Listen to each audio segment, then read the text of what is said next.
And today I've got an interview guest. I've got the lovely Andrea from SSOL, and she's going to tell us all about what that is. Some brilliant scoliosis education programs, actually, that I have taken myself as well. So I'm really excited to talk to her. But if you are here live, those of you who come regularly, you know this. You can use the chat box here. Feel free, because obviously today as well, Andrea she's the expert. So if you've got any questions for her, maybe we cannot answer very, very specific questions all the time that are specific to you, but she will definitely do her best to answer your questions. So feel free to take advantage of that, take advantage of the chat box. It makes it more fun, makes it more interesting for everyone. But before I bring her on, just a little reminder, we've got 4 days left in the summer sale for 21 days, Love Your Spine, which is my little online course. It's a nice little bite-sized practice. You get a short video every single day for 21 days, just to get yourself into a habit of practicing, moving, doing something great for your spine. So you can get this at the moment for £20 off, which is great. And that's the only time I'm doing this, just 1 week in the summer. And the link is in the description below. Good. So I can see there's a few of you coming in here now. So again, feel free to introduce yourself in the chat and tell us where you are. Is it hot? Is it cold? That's the question today. And let us know if you have any questions for Andrea. Good. So let me bring her on right now. Hi, Andrea. Questions for Andrea. Hello. Good. Good. So we've got a little bit of a background noise right now. Sorry, I've just muted you. So I don't know if you've got YouTube open, because if you do, then you might want to turn that off.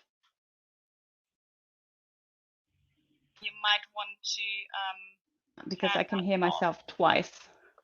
Yeah, me too. I can hear myself twice.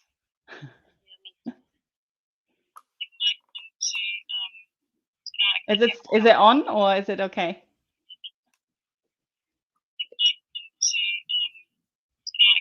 Is it on, or is it okay? You asking me?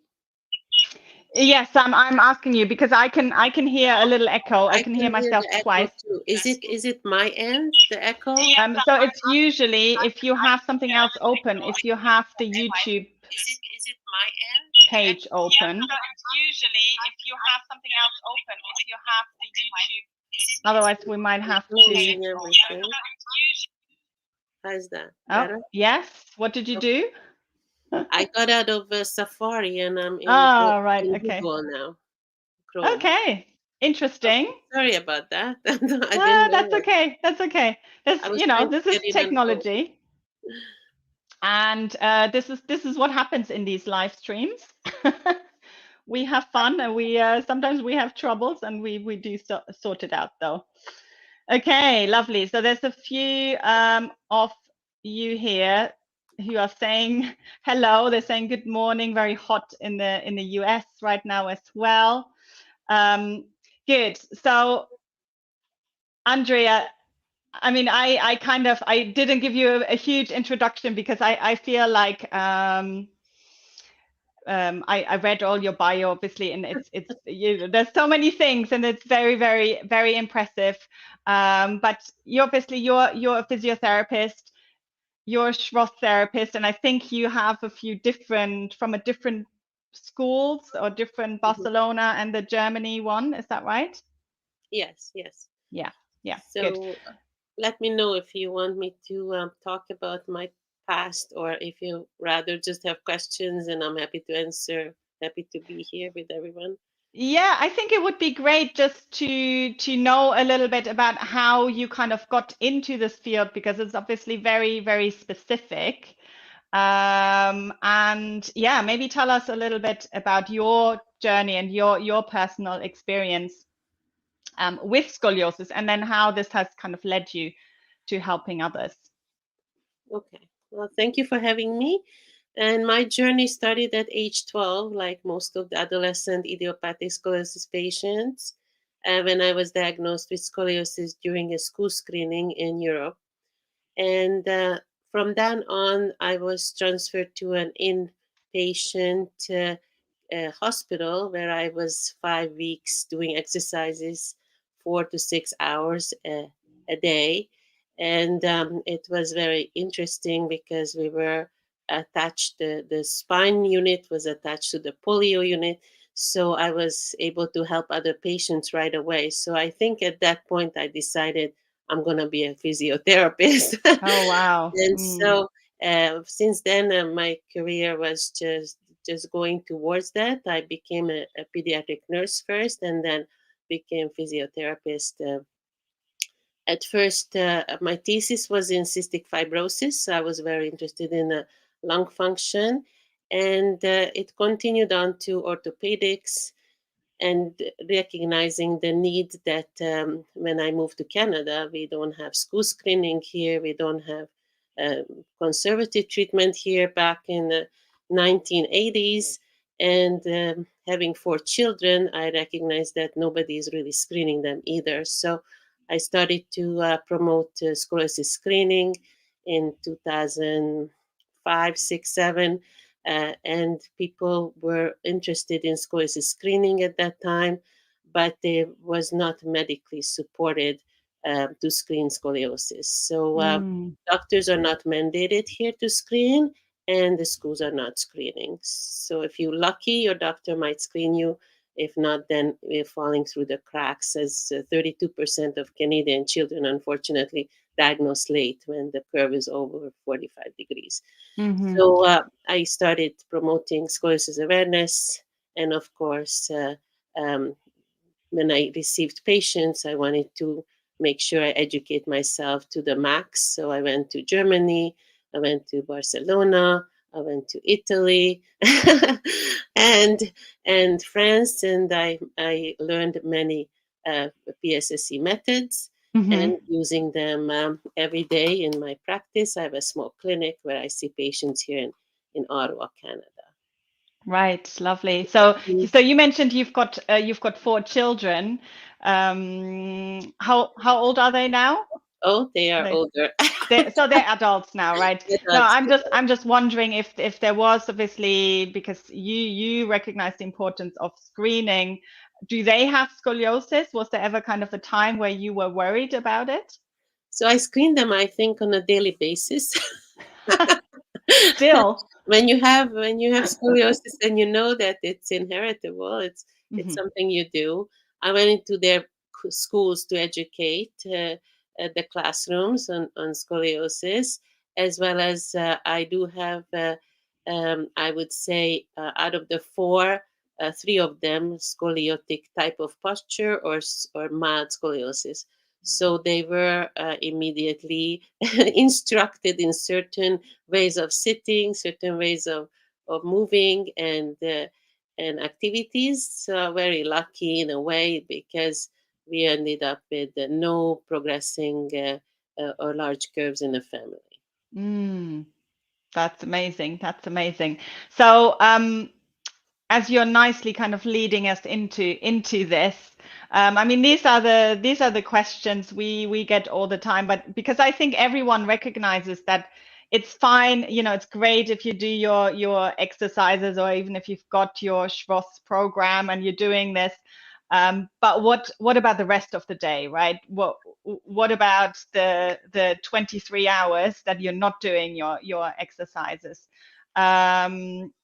Should we maybe kind of go through the different ones? Would that be You mean something? the different part of the day in terms of activities, or different Well, yeah, suggestions? I'm just thinking of, I think number 1 is probably sitting, because most unfortunately that's what most of us do, and probably even those of you who are watching right now, you're probably sitting down, I would imagine. Is there anything that we can do to that matters for our scoliosis? Yes, for sure. I mean, if you're coming to a first visit, we probably spend most of the time on the positions, your favorite positions, and what your Hmm. everyday activities and everyday positions are. Sitting is a huge one, and nobody should be sitting too long, as we're probably gonna sit too long through here. Yeah. And I myself, I'm on a stationary bicycle most of the time when I'm Okay. teaching or doing something else, but today I did sit down just to be sure. And so sitting is a problem. It's like secondhand. It's like smoking. It's like you hear all kinds of bad things about sitting. And when Mm. you're sitting, it's very important to know your own anatomy, not just in terms of scoliosis, but according to the kyphosis and the lordosis you have. You have to know your postural favorite positions and the curvature if you have any scoliosis. How is the curvature behaving when you're sitting, and how's your pelvis behaving when you're sitting, and all details you have to observe, acknowledge, change, and correct. Hmm. And it's important at all times to manage the sagittal profile. That's the most important. So, just like Okay. myself, I have a little pillow here in the lumbar spine all the time, or I sit in a way when my lordosis is supported. It is very critical to have the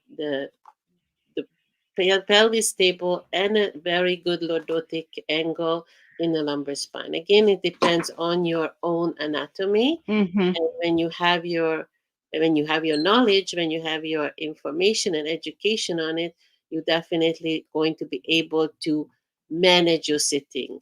Now, Yeah. let's say you go sitting in a restaurant, sitting at home at the computer, sitting in a school desk. It's all different surfaces to sit on, all different angles to sit on. So you're going to have to really understand what you need to carry with you, what sweater, how to fold it up to manage your and support your anatomy. Mm. And I find that is the challenge for everyone because you are on the go.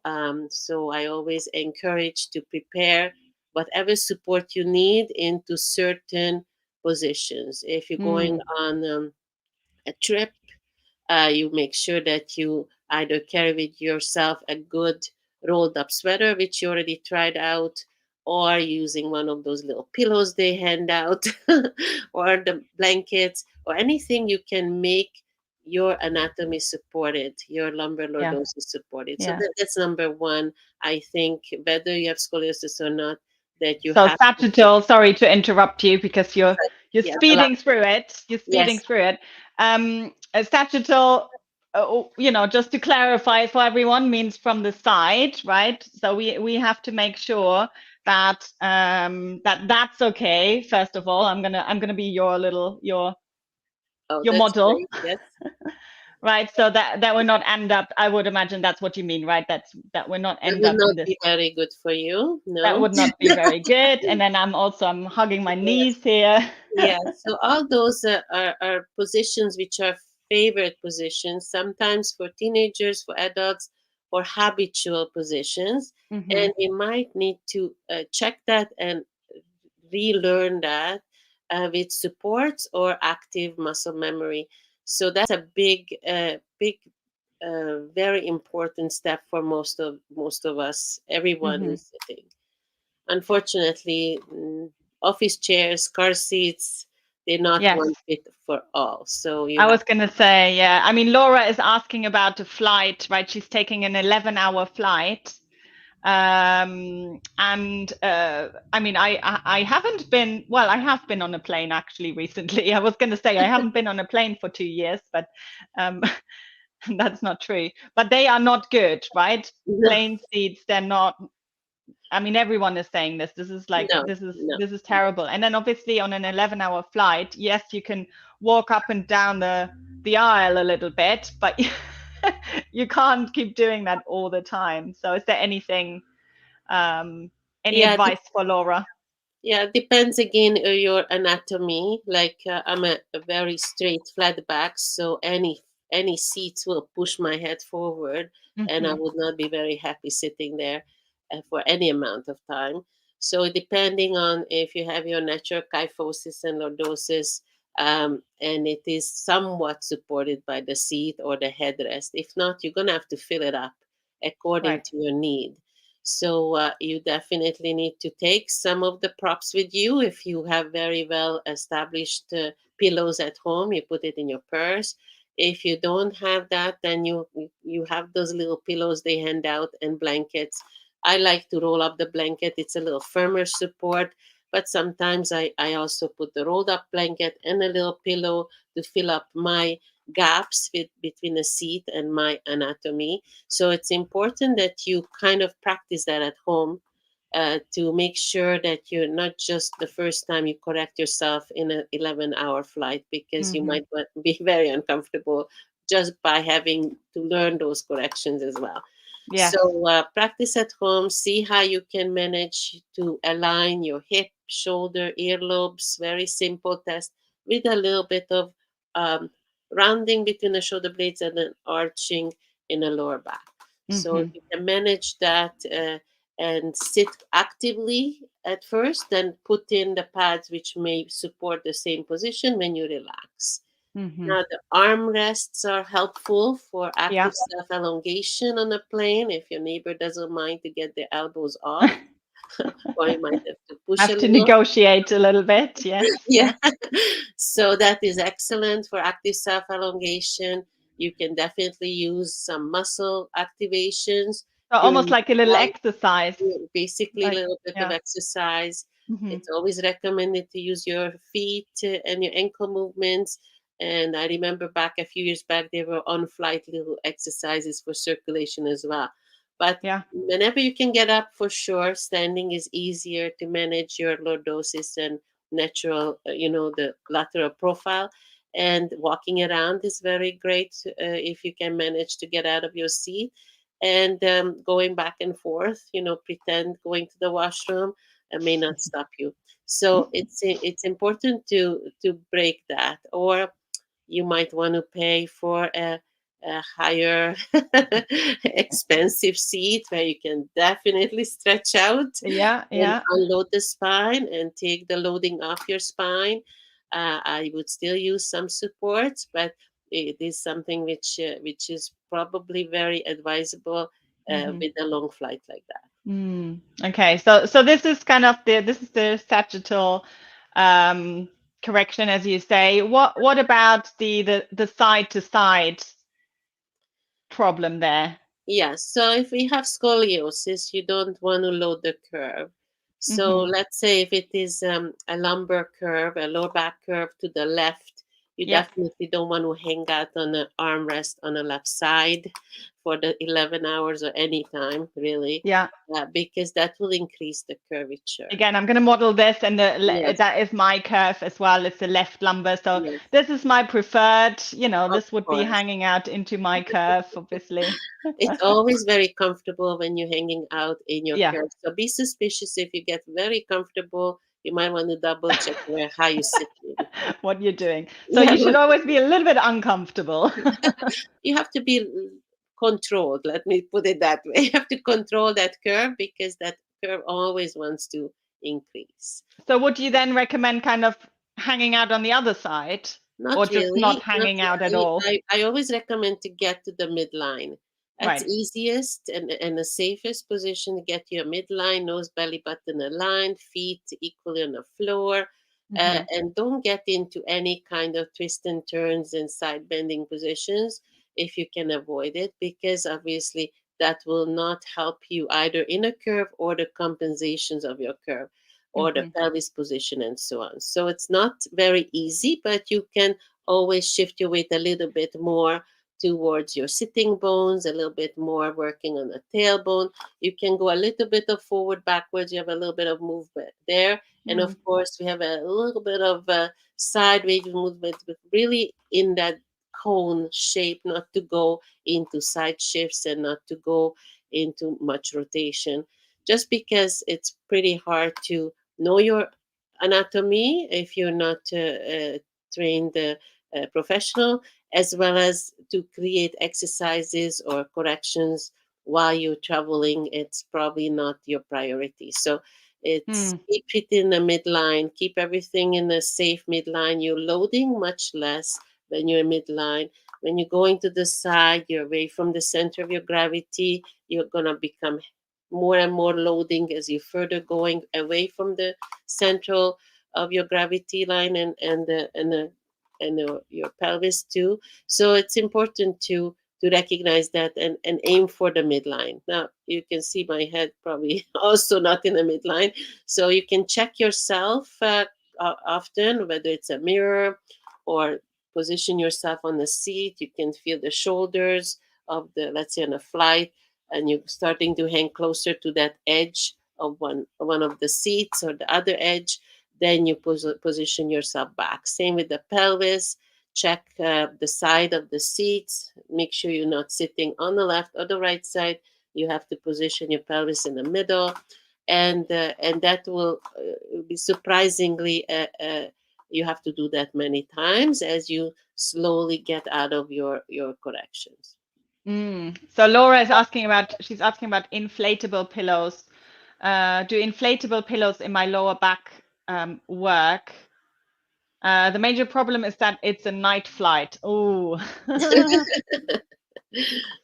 Yes. yeah, So again, don't try to practice it on a flight. Try it no, at home. Try it yeah. at home first. I have used them, but I like a very firm support, so I would put a lot of air in there. Depends on how much. I just had a little noodle kind of pillow Hmm. once, depending on the shape of the pillow, depending on the support and your anatomy, what you need.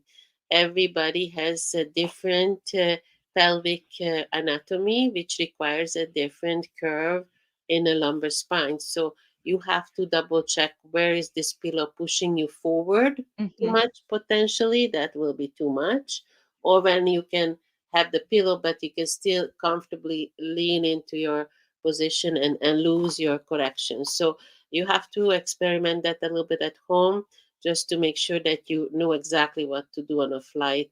Obviously the firmness of the seat, the couch, and a straight back chair is different, so then you have to learn what your support you need for different surfaces as well. Hmm. So what comes to mind? Well, first of all, I think Laura, a flight is never going to be ideal, unfortunately, isn't it? It's always going to be uncomfortable unless you are in a first class cabin and you have a flat bed. Otherwise, it's never going to be great. Let's face it.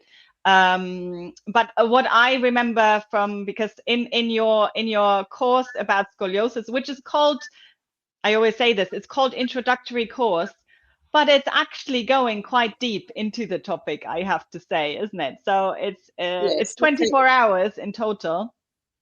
But I remember it. I watched it at least twice, maybe three times, and I was thinking, I think this is more than an introduction, definitely. So it was very, very thorough. I really enjoyed it.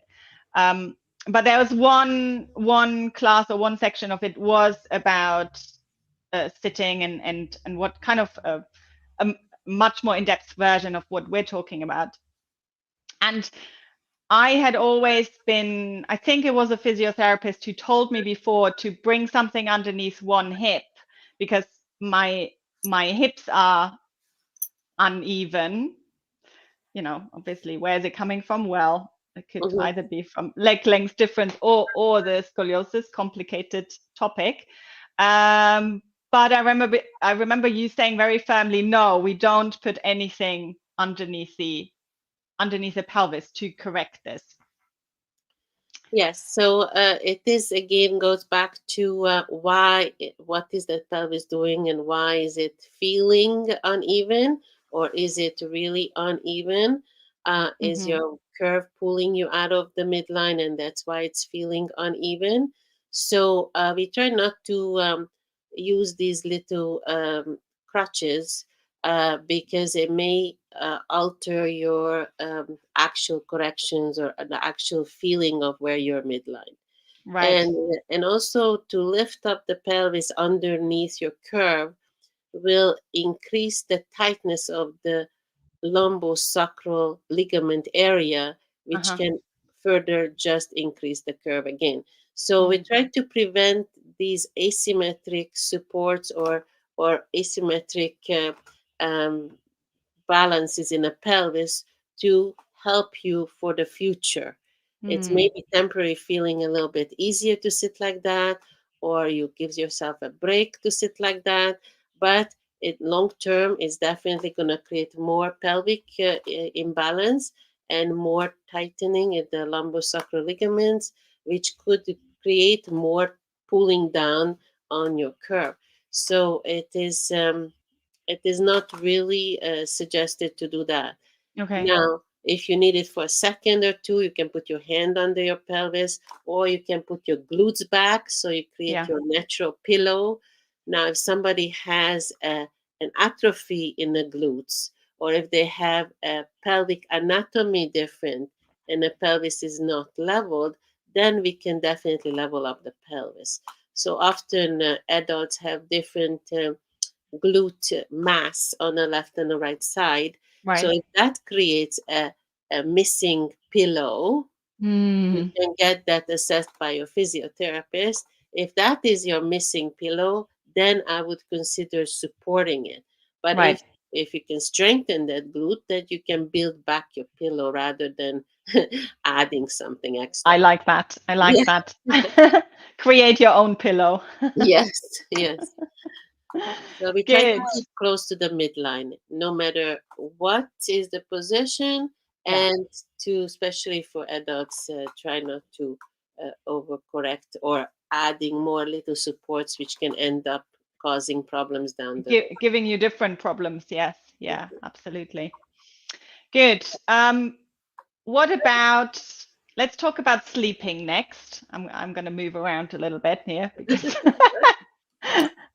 after all this talk about sitting, I think this is kind of well, we spend the most time really in our bed, isn't it? So, does it matter, first of all? Does it matter if we sleep on the right, on the left, on the back, on the front? Well, when you're lying down, you're eliminating the gravity. So that's a bonus no matter what you do. Lying Okay. down, taking the load off your spine, taking the loading off the spine. So that's fantastic. Now, I am I'm trying to educate all my patients, use that 8 hours in a good way. Hmm. Don't just be happy that you got yourself less pressure, but use it for your advantage. And it depends on the age. Depends on the age, how would recommend the sleeping. Depends on the pelvis position, depending on the curve and location of the curve, I would recommend sleeping. In any case, I would always double check the lateral view of the sleeping. A lot of patients will pull up the knees and curl up like a fetal position. Might as well change that right away Right. to get a little bit of lordosis. And that's already a bonus that you're maintaining the lordosis overnight. You're not really pulling the knees up and not bringing your head forward, which already you're doing potentially all day long. So try to change I might that. demonstrate. Yeah, change that position to a better position. So if you're on the side, So rather than this, you're saying, I'm going to yeah, use this as well. Rather than this, which is kind of bringing me into that fetal position, bringing the legs a bit further back. yeah, that's perfect. I recommend also a pillow between the knees, and I also recommend a fold up towel or a rolled up towel around the lower back. So that would be like a I don't want to give IKEA a boost here, but IKEA sneaks are perfect for this. Or you can get a yeah, that's a Behind little big, me. but you can try that. So that goes under your lumbar spine. So you have to get up, put the roll under the lumbar Oh, spine, I see. and lie Okay. on it. So I Like would this, say maybe under the that's it. waist. Yeah, under the waist. and you can support your curve if you have a left curve this way, Yeah. and you can support um, less if you have an opposite curve. So you lying on the concave side. So right now you're lying on your left side where your curve is, right, Christine? That's right. Yeah. I would definitely use that roll, not touching your pelvis, but your lower back, So a above little your bit out. Yeah. iliacus. That's right, and your pillow is a little bit high Yeah. underneath your head. I would put that between the knees and put the pillow from between the knees underneath your head. So with your arm, maybe you Swap get it a bit, around. yeah. So that will definitely be a much better position for you to sleep with your curve, not to stretch the hip muscles, have a more even pelvis, and check if you are having a little arch in the lower back, as well as making sure that your head is not too much forward, not Mm-hmm. too much backward. So if you align your heels under your glutes, that usually gives you enough positioning for the hips and knees to be comfortable, and you can always decide if you need more support under the curve if you are deciding to sleep on this side, to make Mm. sure that you are well aligned. You can have somebody take a picture of the back while you're lying down like that. You turn the picture 90 degrees, and if you're looking even, then you are ready to sleep. Mm. So what if I had a left thoracic curve that would be higher Yeah, up? if it's a left thoracic curve, then I would flatten that pillow just very like a square, a little bit more flattened, and you can also put it there. But The normally, blanket, you yeah, mean? just This like one? that, yeah, just a Mm. little flattened, and then you can have a little support there. Right. Okay. Okay. Because the rib cage is already wider, isn't it, And than the already reaching the already reaching the bed, if depending on how soft your you know pillow top or mattress topper is, maybe mm. you don't have wide shoulders. It depends on your anatomy again, where I would give you support. Mm. Traditionally, we ask the patients to sleep on a concave side across Okay. the other side of the curve. For adults, if you have, as yourself, let's say sleeping on your right side because you have a left curve, Then I wouldn't need, would I still need this? you wouldn't need that support. You would be very corrected.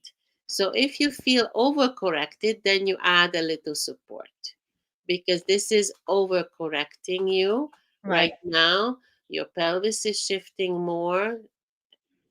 Where is it shifting? That's your right side. You're lying on the right side. Yeah. To the Okay. left. Yeah. That's your left side. Okay. Yeah. So now you're shifting your pelvis more to the left, Hmm. and I assume that you, when you're standing in your curve, then your pelvis more on the right side. So it's a Yeah. lot of overcorrection almost. If you're comfortable, you can do it. If you're not comfortable, add a little bit of the noodle or a little bit of the rolled up towel underneath your convexity, Hmm. again to go midline. If you're an adult, we don't like to overcorrect adults too much. So, uh, Okay. So for this is more for if you're a young person under 18, then you can overcorrect. Is that what you're saying? well, you will not be complaining too much. Right. Let me put it that way. Okay. If you're a little bit older and you have stiff segments in the spine, and you're just lying down on the right side in your case, then it with a lot of shearing forces, so it might be a little bit uncomfortable after a while.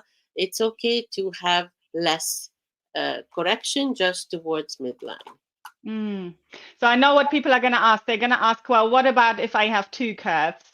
Exactly. So you're gonna have if you're a younger person and you have a larger curve on the top and a smaller curve on the bottom, then you lie down across from your larger curve side. So if it is a right curve on the top, you sleep on the left side, no Right. problem. Hmm. Now, if you are a double curve and it's an equal size curve, we're going to have to take a look at the pelvis.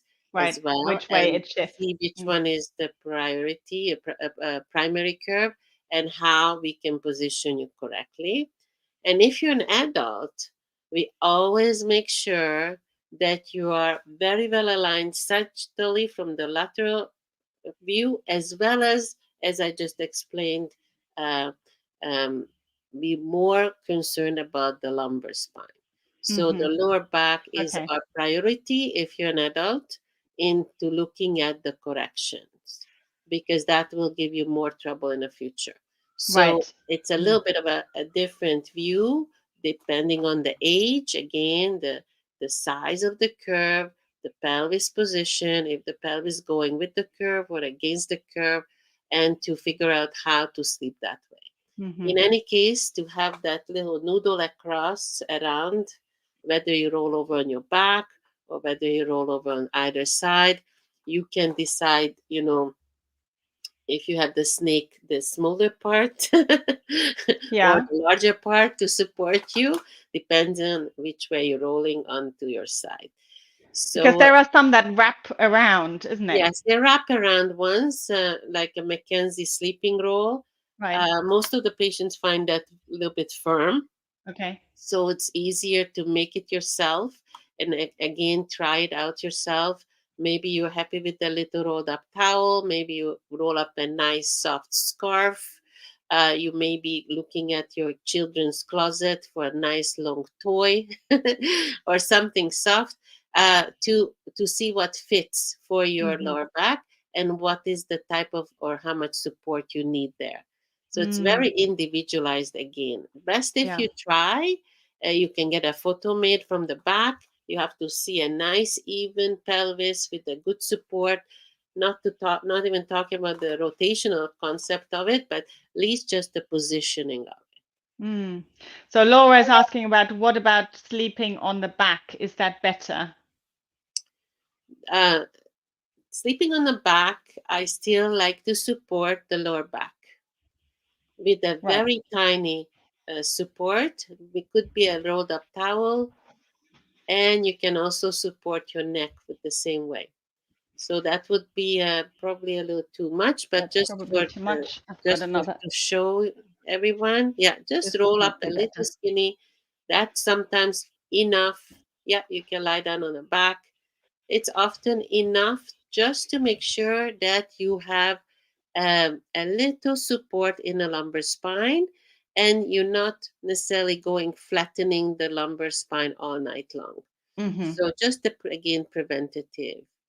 So you can have also a little support under your neck, similarly, because we have two lordotic curvatures of the spine, one in the lower back Yeah. and one under your at the neck area. So you can roll that as your anatomy again, maybe a little bigger or smaller, and you can bring your chin up and relax yourself in that position with two of those lordotic curvatures supported all night long.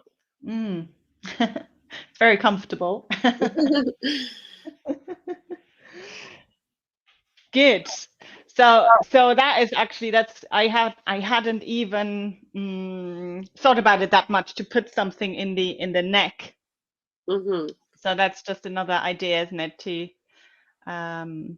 get a little bit more support, isn't it? Because you want to sleep, so you don't want to work all Yeah. night to hold your head in a and have those muscles working. You want to Yeah. relax it on a nice, comfortable, softer pillow. Let's say, I'm Mm. sure there's so many contour pillows are out there, but you can make your own. You can roll up a little towel, put it in a very flat pillow or a pillowcase, and try to see what you need for Mm. your anatomy, for your Yeah. body I was structure. going to say that because I think I tried all of them, the curvy ones, but And they're then never quite right for me. yes, So it's almost better, isn't it, to just make your own, be a little bit creative.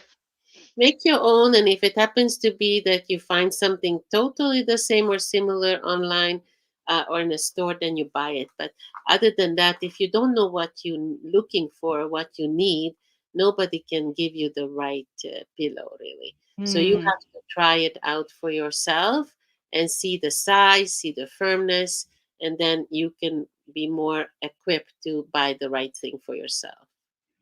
Yeah. We've got a few more here. There's Shalina, who's also in Canada. She's just saying hello. She's in Hello. Edmonton, Alberta.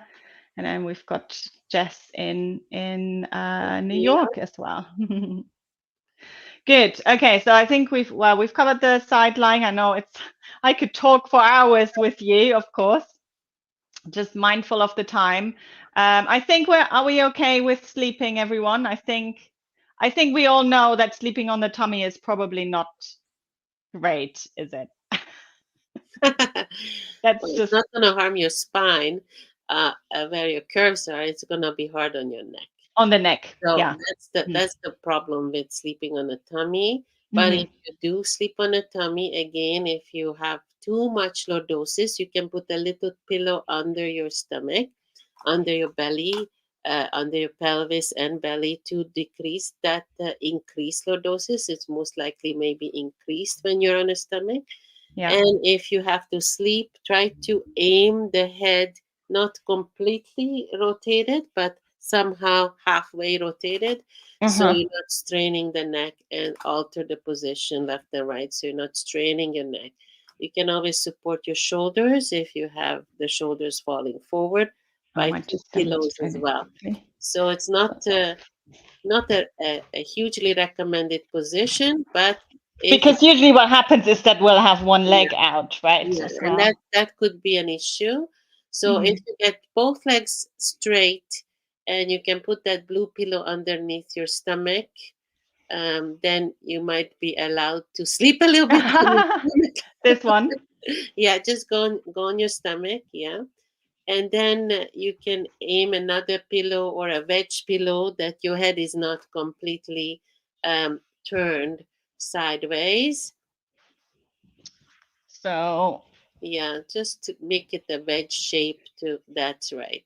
And if you need any that's done. support for your shoulders, you can have two of the stuffed animals from your children's bedroom or another two rolled up towels and then support the shoulders if they're falling forward towards the Under here or yeah, yeah, like right. falling like just right there under the shoulder. And So and let me put this here. just like that or even Like that. higher. So something which can support you very well that way. Exactly. And This it's is not nice. advised a lot because it's so tricky for the neck. Yeah. But with the proper support, again, it's not impossible to manage Mm. a good night's sleep if you have to sleep on the tummy. Yeah. And even when I used that cushion, I didn't have the need to bring my leg out to the side. Yes, I didn't yes, it even want to. stops you. Whereas when I Yeah. was lying before, I wanted to bring my leg out. So Yes, and what you can do is make it a little bit longer, so it actually stops you from bringing the knee up.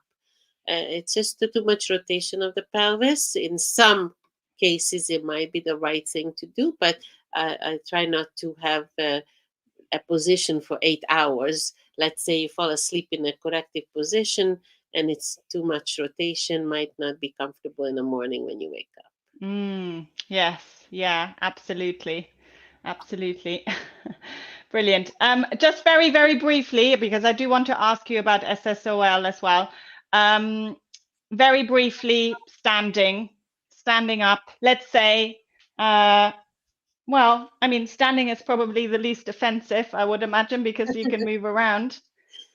But, if I'm hanging out talking to the mums in school, Yeah. So again, we have to that check would probably be my all your preferred favorite. position. We have to check all your favorite positions, and Mhm. clearly, whatever is your favorite position might be something to correct. Uh, Standing both legs equally loaded, ideally. You can always try to shift your weight on the heel or the ball of your foot if you need a little break Mm. for how to stand. But try to have your standing position well aligned and maintaining equal loading on both feet. Then you have to do your pelvis corrections if you have scoliosis and your curve corrections. Either you can use your hand, like in your case, you can put your right hand on your pelvis and the left hand on the lower back, and you can put your right hand in your pocket if you have pants on, per se, and then you talk to the parents that way. And they don't even know. And they You don't don't even even, know that they I'm. don't even know. You won't even know. And check your shoulders. Just make sure they are leveled. So nose, belly button aligned. Just a slight support to remind you of the correct positioning, and try to stay that way. You can obviously weight shift front and back. You can walk around. You can do a lot of different things to give yourself a break, but try not to go into your curve.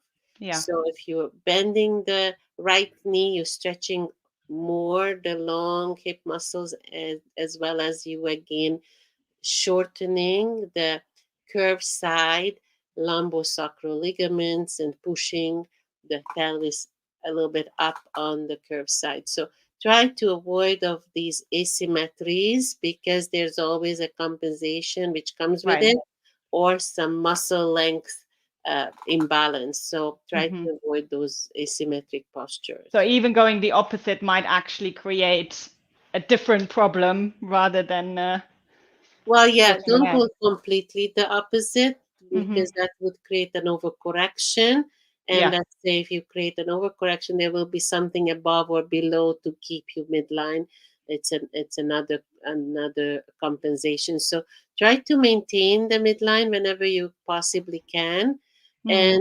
and get used to it. Look in the mirror, always double check, use your hands, and try to maintain that, like uh, um, becoming a natural position for you. Practice 10,000 hours to be an expert, and then it will be easy.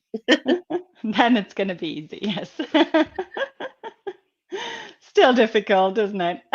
And Well, it needs, yeah, of course, it's very difficult because you always feel more comfortable in your curve. Even yeah. for me, every time I'm leaning, and have to catch myself. It doesn't stop after having scoliosis for 50 years. You still have to control the curve. So Mm. either you control your curve with your mind, or you use your pillows. Unfortunately, for children, we use the bracing and all other controlling devices to keep the curve from Mm. progressing. What about a back brace? Is that something you like for adults? Sorry, for adults. Um, It's a brand new topic and brand new research in adults and bracing. In some cases, it's the only option, because surgery might not be an option anymore, mhm. depending on the age, depending on the bone health, depending on the patient's other uh, conditions. So if there's no other way to keep the patient midline or sagittally aligned, then an adult might start bracing.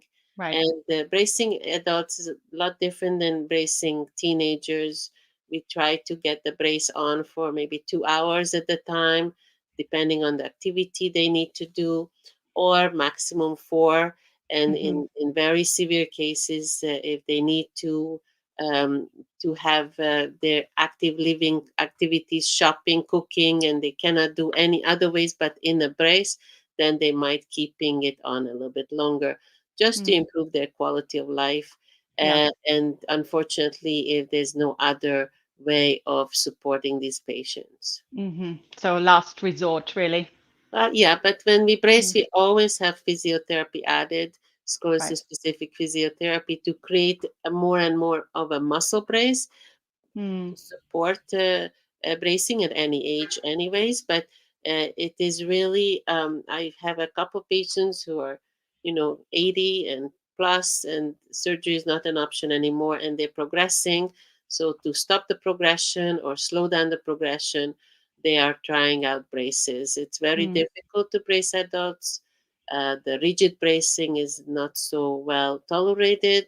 The soft bracing is may not be enough, so it's a very difficult topic and a Yeah. treatment plan. Yes. Yeah. Absolutely. Good. Tell us a little bit tell us a little bit about SSOL. Obviously, I talked a little bit about that introductory course for scoliosis, which I think is brilliant, and I think it's great for anyone, even with scoliosis, who's happy to dive deep in Yes. and who enjoys, lots of details. But yeah, what can we find on there? So Scoliosis and Spine online learning started in really 2017, way before COVID, and it was a very new thing then to educate online. And since the scoliosis professionals are so spread out internationally, it was a great platform for reaching physiotherapists. Yoga instructors, Pilates instructors, orthotists, doctors, surgeons, all professionals by bringing them together to one platform. So we started the webinar series. Each month we have a webinar, different topics. And we bring the topics as we feel it's enhancing everyone's education and knowledge. We had many topics on patients' psychology. We had topics on bracing, physiotherapy, surgery. So many recorded webinars available, I believe, from now over 44. I think I'm adding another 4 speakers. So close to 50 speakers recorded presentations, and they're all experts in their field, available in the library of SSOL. So if you miss the live monthly webinar, you can join through the library. We also offer courses, so the fundamental courses, which are what you took, which called the introductory course, which is really a lot more than that, than just introduction. It goes into a great deal. Yes, I think you're underselling it. I think you should. Yes. I think you should change the name. Yeah, we were thinking about fundamental knowledge, but it's definitely a huge amount of learning, which is, I think, everybody who treats or teaches any exercise to anyone should be taking that course. We also allow everyone to come to the Lyon method theory course, which is also a fantastic learning experience, and many hours you can spend learning. We also offer practical courses, which is SSOL Schroth course and also the Lyon course. These are for physiotherapists to specialize in scoliosis-specific physiotherapy and treatment for their patients. And then the Lyon method also offers bracing education for orthotists. So it's a wide range of education you can reach, and we are very fortunate to be not just mentored but appointed as teachers by Krista Leonard Schroth herself after passing the 95 question exam, which she gave back in 2013. So since 2014, we have the privilege to share her education around the world as she wished and asked us to do, to share her method, which she created with her mother and so proudly shared with us, and mentored me for 5 years personally. So I was very fortunate. She's really greatly missed. I miss our email conversations and meeting in person, but at least we can preserve her legacy by teaching her methods. So yeah, absolutely. And I think isn't her son as well still? Yes, so many involved. type of schools around the world teaching Schroth-based education.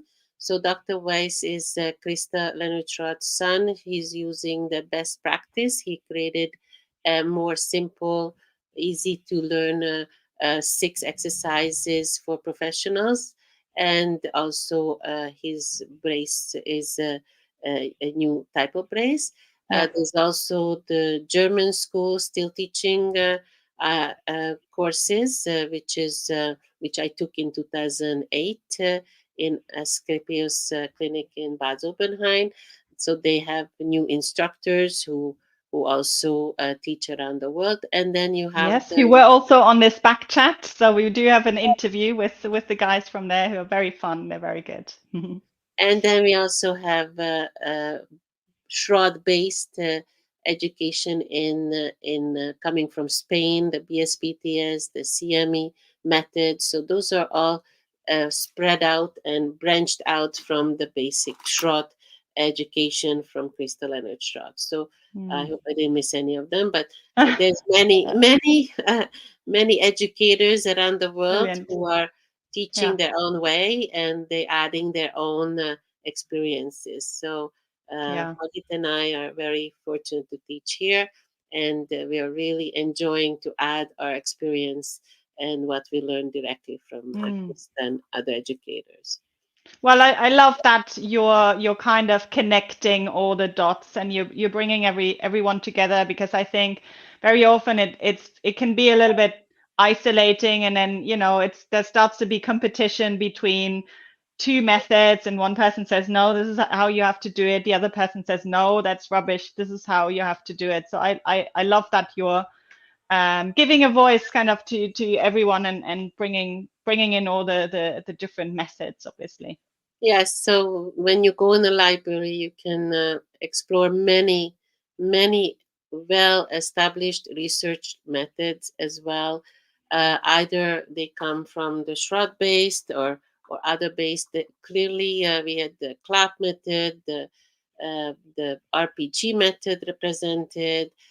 We had fits, you name it, all the Mm. PSSCs. We're gonna have Dodomed, which is another Polish method coming in September, which will be very interesting. And I think with that, we covered all the methods which are commonly known, not just the published method, which Dr. Hagit Berdyshevsky and Dr. Victoria Lebel, my daughter, put together as a 7 schools back then in 2015 and 16.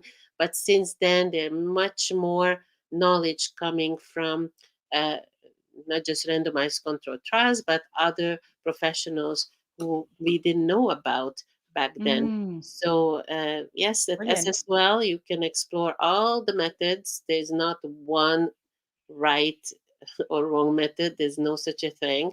Every patient is different, and every Hmm. patient will respond differently. You just have to find the right exercise and the right way of teaching the patients to do the Hmm. corrective exercise. And I could Mm. say that even on an everyday basis, I use probably 2, 3 methods myself with each patient I'm teaching. It's not a clear, it's not a bag of knowledge what you can pull out what you really need for your patients, so, or your Mm. clients. So Yeah. more you learn, the better understanding is about scoliosis and how to help your clients and patients. Mm. I love that. Thank you so much. Thank you so much for your time. There's one more question. I think we can squeeze it in if if you're okay with that, Andrea. Sure, sure. She is asking, Jess is saying, I have a winged scapula. It's kind of related to the brace for adults. I have a winged scapula because of my rib hump. Do you think one of those upper braces that pull the shoulders back would help, or should I avoid that? Again, it's very 36, yeah. individualized. Clearly, if you have that shoulder pulling back brace, it's gonna pull both shoulders back. Yeah. It's not very ideal. I don't like that brace just because scoliosis is usually comes with a flat back Uh-huh. condition as well. So the spine, obviously, I don't know this client, so No. um, and the muscle imbalances are better to work on that shoulder, and Mm. obviously the rib cage rotation, which is probably pushing your shoulder blade to wing, Mm. needs to be addressed by either the Yeah. Schroth breathing practices or other methods. So Mm. I don't like to pull the shoulder back. It always pushes the head forward. It Yeah. is Good always point narrowing the rib on cage. that. It's immediately, that's a reaction. Uh-huh. Maybe we can use some shoulder taping for proprioception on the right on your shoulder rather than using both shoulder for which doesn't need to be pulled back, and using some muscle activations or some good technique of stabilizing. Where are we? I'm not sure. Yeah, to stabilizing your shoulder girdle and a scapula in a better position. Hmm. So it's either you treat it locally because of your aesthetics, or you treat it globally because it is a sign and symptom of your scoliosis. So you're going to have to treat the actual cause, which is the scoliosis and the asymmetric rib cage. So that would be probably my best quick answer. Quick answer. Amazing. Thank you so much, Andrea. I really, really appreciate your time. Yeah, we've gone a little bit over, so I'm really thankful, but there was so many golden nuggets there. So yes, and I think everyone is very happy. There's some thank yous coming in here. So how can people get in touch with you? What's the best way to learn from you or to work with you? You can always reach me personally at Scoliosis Physiotherapy at gmail.com if you have any questions, or scoliosisphysiotherapy.com. That's my personal website. It's not very updated, but I'll try to work on it. It's just not enough time, but you can always reach me through that. And you can always reach us also on ssolglobal@gmail.com if you're interested in learning more or taking courses, or you can visit the Scoliosis and Spine Online Learning. It's a long name.com, our website. So yeah, and I did put all the links as well in the description. So if you didn't catch that, then you can just click on the link as well. Thank you very much, Christine, for having me, and nice to meet your audience. Hopefully. Yes. Thank you so much. Stay on for a moment, but yeah, I'm just gonna say goodbye to everyone else. I'm off for the summer. I'm going to Italy on Friday, which I can't wait to have some time off.